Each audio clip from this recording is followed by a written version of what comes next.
Daily ఒక house మనకి 3 units వాడింది అనుకో, మన దగ్గర 1 కిలోవాట్ ప్యానల్ ఉంది. ఆ ప్యానల్ డైలీ 3 యూనిట్స్ జనరేట్ చేస్తుంది. ఇప్పుడు ఈ సన్ రైజ్ నుంచి మనకి ఆన్ గ్రిడ్ ద్వారా ఆన్లైన్ అది ఆన్ గ్రిడ్ ఇన్వర్టర్ కి DC కరెంట్ వస్తుంది. DC కరెంట్ నుంచి నెట్ మీటర్ కి AC వెళ్తుంది.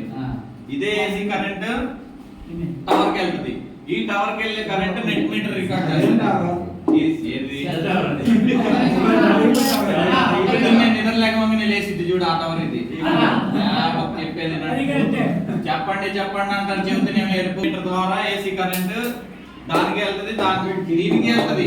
ఏది మనకి సన్ వర్కింగ్ అంటే ఇప్పుడు వర్షం పడింది అనుకో, మూన్ రాదు కదా, సన్ రాదు కదా, ఆ మూమెంట్ లో మూన్ నైట్ కూడా రాదు వర్షం పడితే.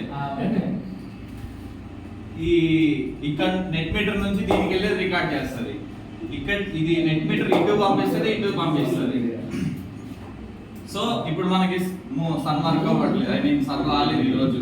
సన్ రానప్పుడు ఏంటంటే ఇప్పుడు ఇది గవర్నమెంట్ కరెంట్, మనం పంపించేదే గవర్నమెంట్ కరెంట్ వచ్చేసరికి AC current, direct AC current మన ఇంటికి వచ్చేస్తుంది. అది చెప్పింది నాకు అర్థమైంది.